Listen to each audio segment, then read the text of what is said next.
Hello again, friends. I'm Patty, the girl with blue energy, and I make videos about mental health. So today's video is going to be a little different than the videos I have been making because I really want my channel to be not just a resource where you can read about symptoms or how to deal with this or how to deal with that, but to be a real community with for people who have bipolar disorder, depression, ADHD, borderline personality, any type of mental health disorder that makes you feel alienated or alone. So one of the things I wanted to talk about today is when you have a partner or friend or loved one with a mental illness and they don't recognize it.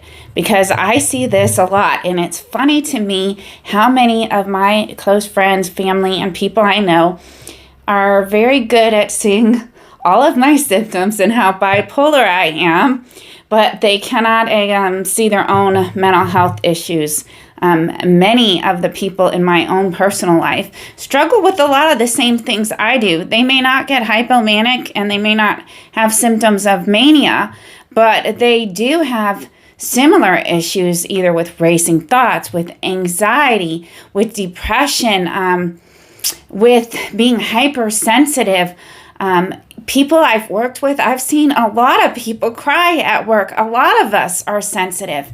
And it got me to thinking how many people are either misdiagnosed or not diagnosed that have mental health issues, or maybe we all have emotional trauma. We all have mood swings. We all have struggles with depression, and anxiety and handling our emotions. Maybe there's a wide spectrum of humanity, and I think we're seeing more discussion about this as far as using the term neurodivergent versus just saying you have autism or you have ADHD. Some of us are a little different than the rest of us.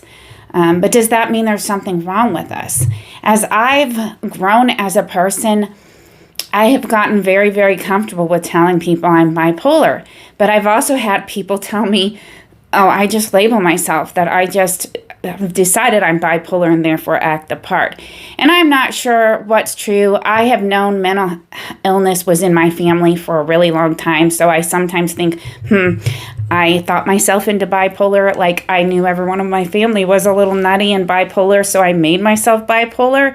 I did watch my stepmother have a psychotic break and develop schizophrenia in her late 30s, and it was a very traumatic experience that affected me for a really long time, where I constantly thought I was going to start losing my mind, and subsequently did have some issues with never quite losing touch with reality, but having true manic episodes where I had some psychotic symptoms, which fortunately I haven't had to deal with in a long time.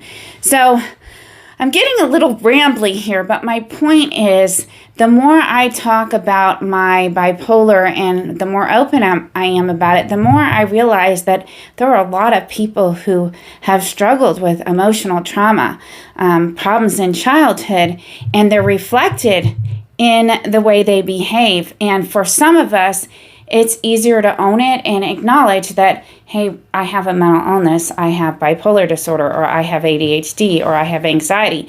But for, I would say, a large percentage of people, it's easy to see the mental illness in me or you, but it's harder to self-reflect and see that, maybe I'm a little bit scarred and damaged. And I often think, should you tell that person, hey, I think you might be bipolar, or I think you might have borderline personality or ADHD?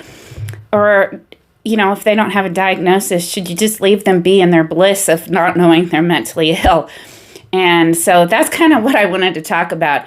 Do you have people in your life that you think also share your mental illness or share aspects of your mental illness, but are just not as open and honest about it as you? Do you think there's just a big spectrum when it comes to mental health, that all of us are, a little crazy or a little depressed? And I do kind of know that as far as the diagnostic criteria goes, that Probably all of us have a certain amount of mood swings or a certain amount of depression or anxiety, but having it severely is what creates the diagnosis. But I really honestly think that, at least in the United States, mental illness is growing and growing. More people are getting diagnosed, and the pharmaceutical and psychiatric industry isn't curing us. So, maybe some of this is that this is human nature. All of us struggle to an extent with a range of emotions. And those of us like me who are bipolar just happen to have more extreme emotions. So that's kind of what I wanted to talk about today. And I am working on some new videos, but some of the ones I want to make take time because I don't like writing fluff and BS. I like to research my content, have studies and support to back up what I have to say and not just be Patty's opinion on bipolar. So I am working on a couple of videos regarding bipolar disorder and pain because that is not in your head. Emotional pain does correlate to physical pain. Bipolar does give you physical symptoms of exhaustion and pain or altered energy levels. That is not in your head. That is real, and that's something I plan to talk about soon.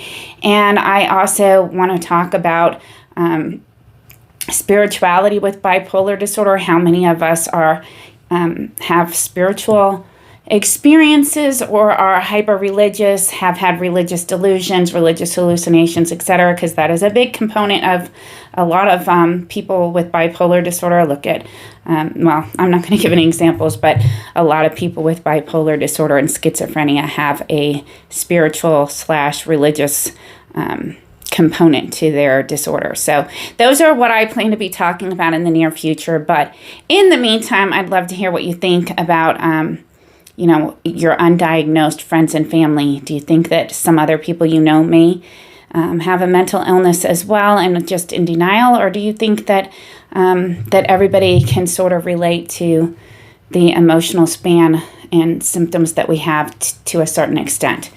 If you're new to my channel, I hope you will help me out by clicking the like button and leaving me a comment and also subscribing to my channel. Yes, I'm new to this, but I appreciate all of your support and help as I try to grow this channel. My mission is to provide a useful resource for those of us with bipolar or other mental health issues so that we're not just talking about our symptoms and what's wrong with us, but we're actually doing well with our lives, being productive, being happy, having good relationships, raising our children the way we want to.